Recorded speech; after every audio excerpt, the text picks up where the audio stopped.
Welcome, everyone. Thanks for coming this morning. It's so nice to see you all. We've had a special morning today. We've had a milestone for our pre-K students and for our third grade students. They both are receiving their Bibles today. So there's some special events later today for them. Our pre-K students are going to be doing like a little pajama party with bedtime stories. Yep, and a snack. And our third graders will be doing a Zoom call and celebrating their Bibles. So think of them today. Keep them in your prayers. And for all our third graders and pre-K students, congratulations and blessings to you as you explore your new Bibles. We always start our Sunday morning with highs and lows. So we'd like to take a few minutes for you to get a chance to talk about your week together and talk about a high or a low. And kids, you might want to think of one that you just haven't shared yet with your parents or grandparents, and take time to really talk about that for a minute. So 2 or 3 minutes we'll take. Go ahead and talk among your group.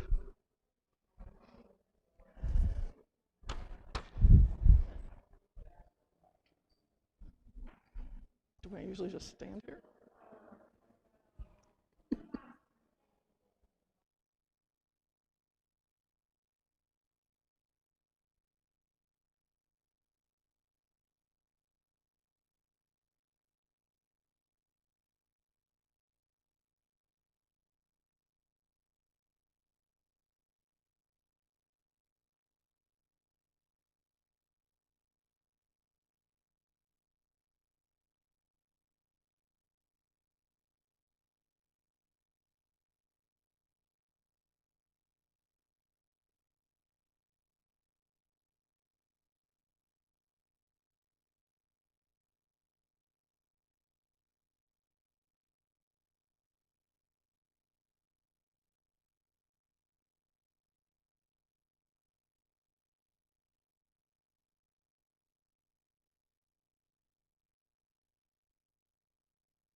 All right, we'll come back together now.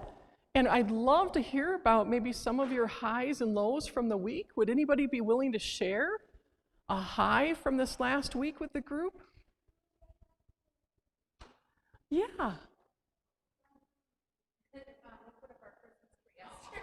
How exciting. And your first name again? Mila? Mila put up her Christmas tree over the weekend, right? How exciting. That's great. That's a fun high. Yeah. That the weather was so nice all week. Yeah, what'd you do outside? Just played a lot. That's great. Yeah, I bet you that's a high for a lot of our students. Does anybody else?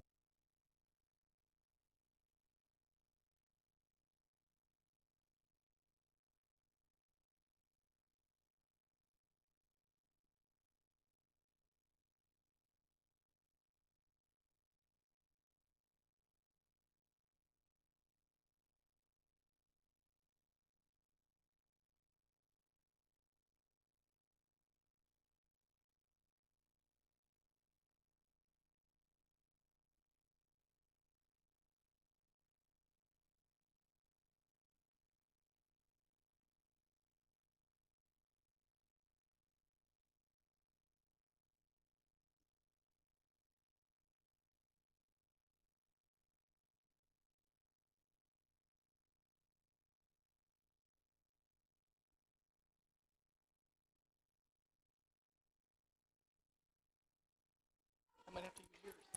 Sure. Okay, since Julie's mic is not working, I'm just going to go for it. And so, Julie, you were talking about lows. Does anybody have a low to share? Not really, right? It's been a good week. Okay, so I have a glass of blue water. Now, some might think it's Kool-Aid, but it's not, okay? I'm gonna stir this. And what do you see? Just blue water? Kind of looks like maybe a sea of water, right? Okay, we're just gonna let it sit there for a little bit. Last week we talked about King David. Who was here last week? A couple of people. Yeah, so we learned about King David. Today we are learning about King David's son, Solomon. Now, King Solomon loved God, but not with his whole heart. Some things that King Solomon did, God did not like. For example, God told the people of Israel that they should marry people just from Israel. So then they weren't persuaded to start worshiping other gods.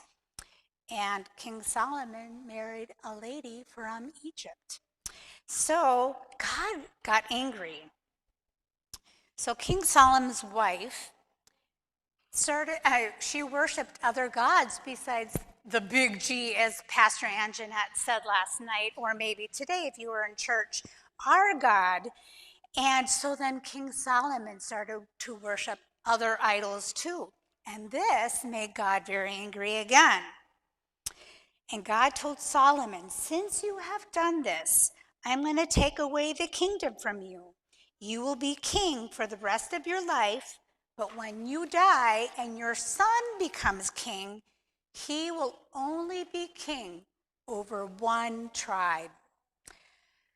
There was another guy named Jeroboam. I was say that wrong, Jeroboam, and he was a servant to King Solomon, and God really liked his heart and the way that Jeroboam wanted to please God, and he wanted to make Jeroboam a king over Israel. When Solomon died, Rehoboam became king, and Rehoboam and Jeroboam, they didn't really get along. Rehoboam, King Solomon's son, wanted to make some decisions, and they were hard decisions. So he asked two groups of people, some older people and some younger people. And, well, he took kind of like a bad decision with the group of people that he took advice from the people that didn't give him good advice. There we go. And so the people of Israel got angry. And so they went and made Jeroboam king of Israel, and they didn't want Rehoboam to be their king. That is kind of setting us up to watch the video. Now, it's kind of hard to tell way back there, but maybe can I ask Miss Laura, or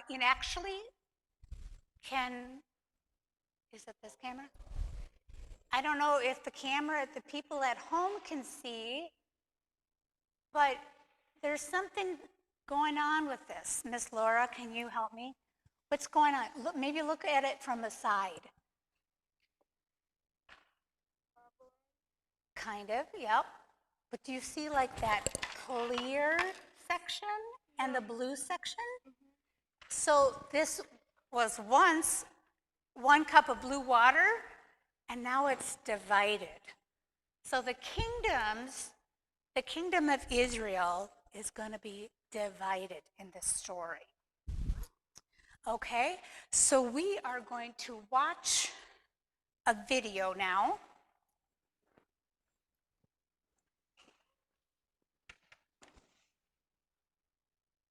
Oh.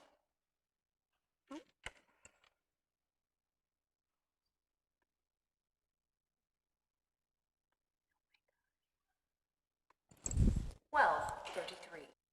The kingdom of Israel divides. 1 Kings 11:26 through 12:33. After King David died, his son Solomon became king of Israel.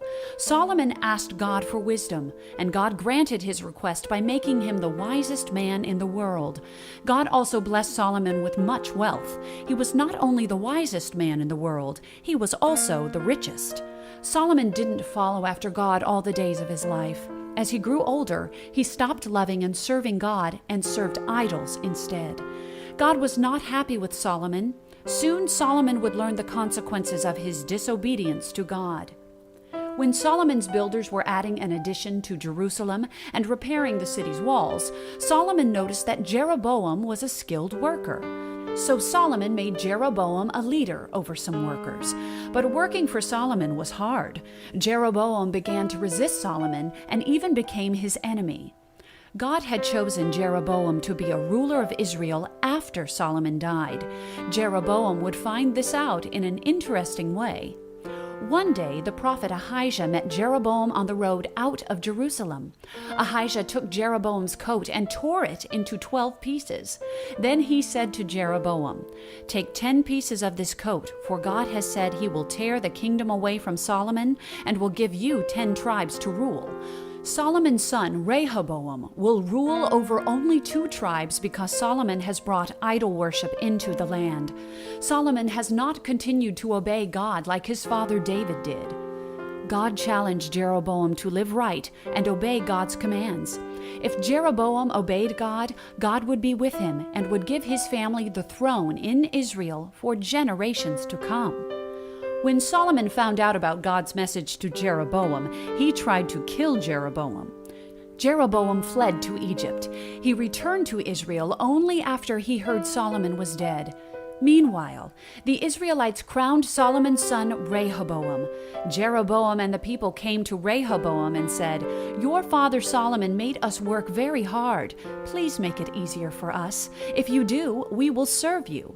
The people hoped Rehoboam would lighten their heavy workload.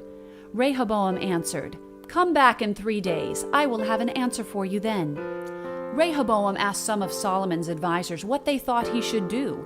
They answered, "The people will serve you if you are like a servant to them, and they will always work for you if you speak kindly to them."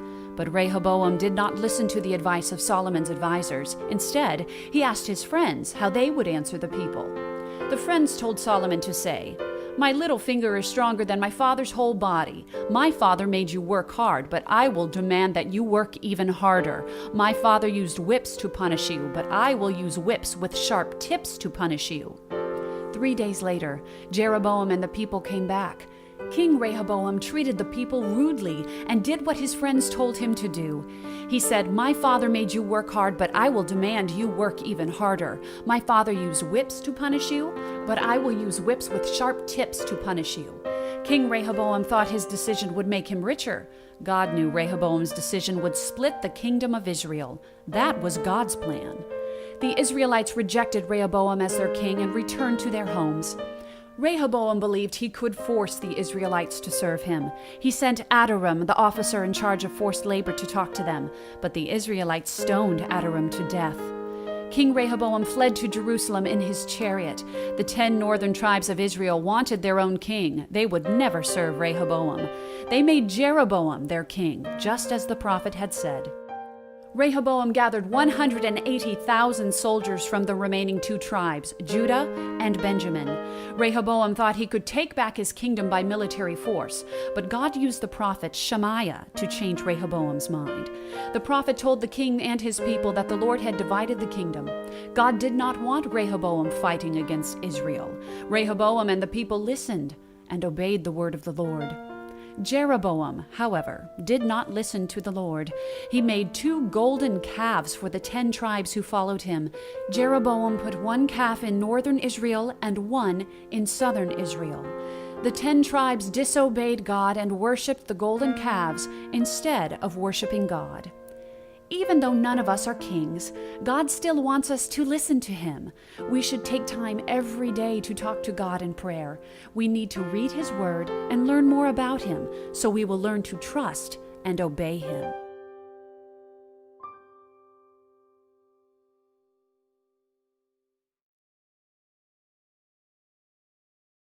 is all about leaders. And God called some leaders as prophets to bring God's message to the people, and some to be leaders as kings who would make decisions about the people's welfare. In today's story, Rehoboam was the king who was given the task of ruling Israel. When we hear the story, you hear about the prophet Ahijah, who was sent to Jeroboam to give him God's call to challenge Rehoboam. Prophets bring the message, which is not always welcome, and kings make the decisions, and they don't always make the right ones, as we see here. So on your tables, you have a little sign that says prophets and a sign that says kings. And I was thinking about this, I thought, well, there's an activity where we're going to try to identify either a prophet or a king. And I was thinking, how could you remember which is which? And I made a sign too, just kind of exploring. And I put the word prophet on my sign. And then I said on the bottom, so I could remember, I wrote the words, bring God's message. So prophets bring God's message. And then they want us to talk about kings too. And kings make decisions. Kings make decisions. So you're going to use those two cards, and I'm going to read off a few situations, and you're going to tell me if it's a prophet or a king that's speaking. So if you think the quote is a prophet, you're going to hold up your prophet sign. And if you think the sign is a king, or the quote is a king, you're going to hold up your king sign. Does that make sense to everyone? And for you at home, this would have been emailed out to you, so hopefully you've printed those two signs off, but otherwise you could keep it in your head too and call out the word prophet or king. So let's try this. I'll read you a quote, and you decide which one, prophet or king. Does the sound still okay? Okay. Samuel told Saul, "The Lord would have established you rule over Israel forever, but now your rule won't last. The Lord will search for a man of his own choosing." Who is speaking, a prophet or a king? Yeah, good job, you guys. A prophet, right? A prophet is speaking. Here's another one. Let's see. So he said to Job and the military commanders who were with him, Go throughout all the tribes of Israel, from Dan to Beersheba, and take a census of the people, so I know how many people there are. Who's talking there? A king or a queen, right? Because they're giving a command, aren't they? Go and take the census, right? Here's another one. During Ahab's time, Heel from Bethel rebuilt Jericho. He set up its foundations at the cost of his oldest son, Abiram. He hung its gates at the cost of his youngest son, Segub. This fulfilled the Lord's word spoken through Joshua. The Lord's word spoken through Joshua. That's a little tougher one. Did you kind of pick it out there, though? It was kind of that last sentence that tells you. Right, it's a prophet. Very good. One more here. Please give your servant a discerning mind in order to govern your people and to distinguish good from evil, because no one is able to govern this important people of yours without your help. So who's talking? He wants to govern, right? So what do you think? A king or a queen? Very good. You guys are good. That was King Solomon that was talking. Awesome job with that. So now let's think about our lives and what people are in our lives. We have teachers and parents. We have friends, right? We've got grandparents, all kinds of family, neighbors. And let's think about that. I'm going to read you a couple sentences that are more about now and see what you think. Is this person in this situation a prophet, or is this person in this situation a king? Okay? So here we go. Ready? The teacher who recognizes her student's artistic talent and points her towards art school. What do you think? Is she a queen who would make decisions, or is she a prophet who brings a message? What do you think? She's a teacher who recognizes that her student's really good with art, so she points her towards art school. What would points her towards art school mean? Maybe she talks to her about art school, do you think? Yeah? Yeah, so most of you held up prophet. There's really no wrong answer to that. It's whatever you think. But I would lean towards possibly prophet too, right? She's trying to guide and give advice. Yep. Here's another one. The community organizer who spends his days working to change laws affecting homeless people. Would that person be a king or a prophet? He works all day to change laws. Yeah, a lot of you are saying that person's more like a king because they're doing something, right? Here's another one. The pastor who hears the troubles on the congregation's hearts and preaches a sermon that addresses their needs. So those are a lot of big words. So a pastor who is thinking about all the people in the congregation and what they're feeling and thinking, and then he tries to do a sermon that addresses their needs. Yeah, he's more like a prophet probably. Awesome, you guys did a great job with this. So just like in the Bible, there are people today who act as prophets, bringing God's message, or they act as kings and queens, making decisions for a group. You did a great job with this comparing. Would you rather be a prophet or a king or queen? What do you think? If you'd like to be a prophet, raise your hand. And if you'd like to be a king or a queen, raise your hand. Wow. And is anybody willing to tell me why you picked what you picked? Do you want to tell us why did you pick king? Yeah, you can write new laws, right? Yeah. Anybody else? Okay. Which job do you think is more difficult, a prophet or a king?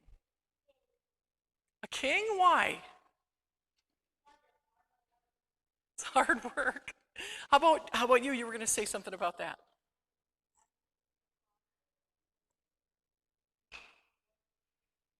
Because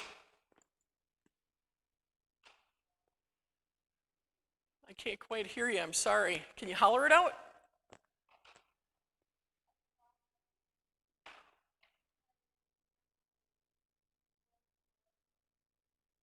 Okay, a prophet because you'd have to work hard. You'd have to really listen for God's messages, wouldn't you? Yeah. All right. Well, you guys did a great job with this activity. I think I'll turn it back to Kari.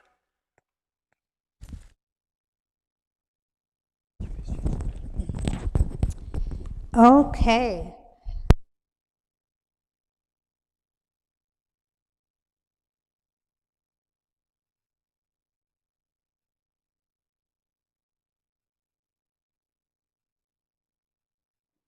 Is it on now?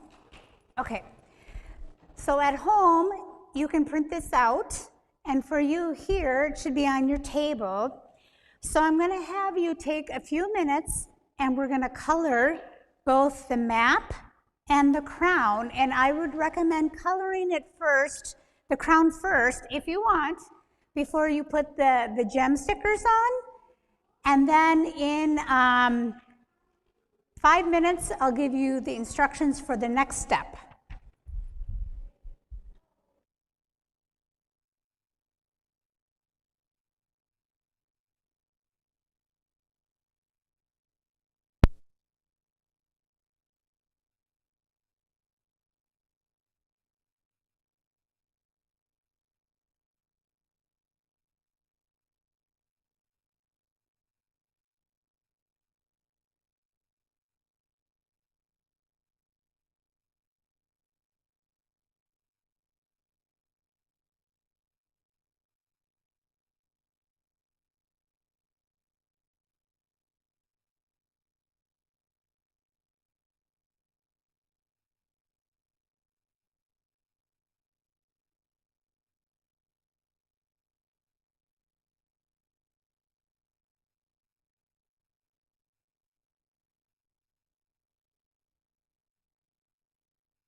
Okay, for you who are fast workers, you see the lines here? First, you're going to cut this across, so then you have 2 sheets. And if you don't have scissors in your bag, let me know and I can get some scissors for you. Then the second step is to cut the crown in half, okay? Who needs scissors?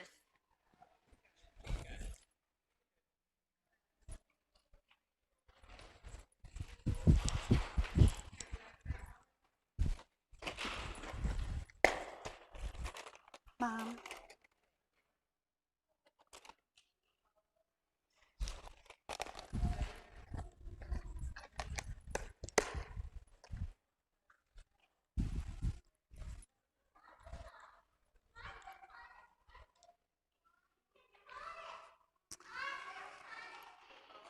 Then the last step, you're going to want to overlap the crown that you just cut in half, punch a hole in the 2 crown pieces plus the map piece, and then stick the brad through.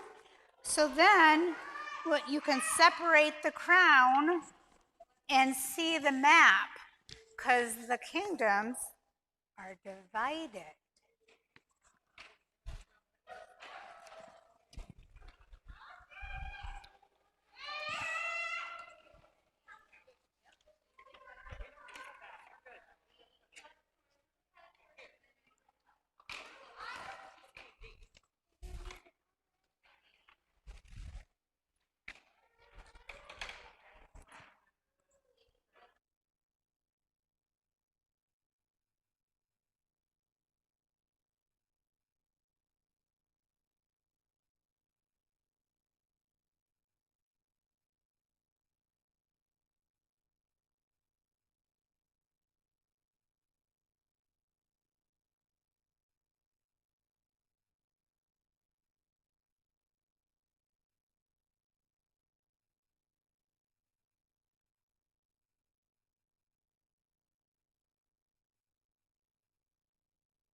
A few more minutes for the craft. You might have to take it home, but how are things coming?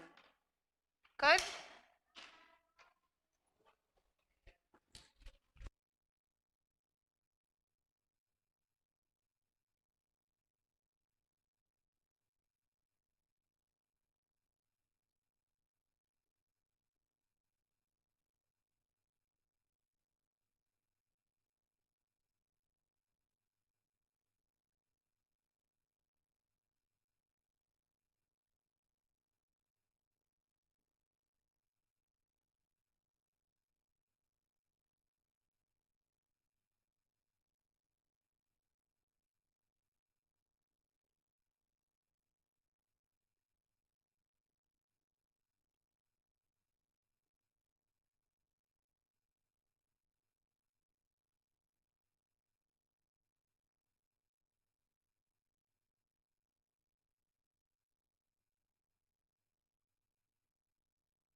Okay, so we're going to watch a little video, and in today's story, King Solomon and King Rehoboam didn't really have God in their hearts. So, how many of you have played like dance? What is it called? What's the game called? Dance party, where you play it on the Wii. I'm really old. Just Dance. There we go. Just Dance. So this is kind of like that. We're going to watch a video and we're going to dance. Can't really sing, unfortunately. But this song, this dance that we're going to do together, reminds us that we always should have God in our hearts, and we should ask God for advice and then listen to Him. So, everyone, stand on up.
Feel like Vimeo's made a lot of great advancements over.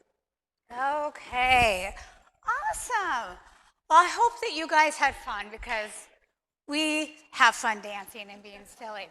So we are going to say the Lord's Prayer together, and then we will bless each other, and then we will be on our ways. So we are going to close with the Lord's Prayer that we often do in gathering time together. So please fold your hands, close your eyes, and if you don't know the words, that's okay. You can listen, okay? Our Father, who art in heaven, hallowed be thy name. Thy kingdom come, thy will be done, on earth as it is in heaven. Give us this day our daily bread, and forgive us our trespasses, as we forgive those who trespass against us. And lead us not into temptation. Deliver us from evil. For thine is the kingdom, and the power, and the glory, forever and ever. Amen. I want to thank you for joining us in person today, and I want to thank you for joining us at home. And maybe I'll see some of you at the drive-by getting your Bibles this afternoon. Otherwise, join us next week in person or from the comforts of your own home. So before we leave, we're going to end our Faith 5 with a blessing, so you guys can make the cross on each other's forehead and say, you are a child of God, and he loves you, and I love you too.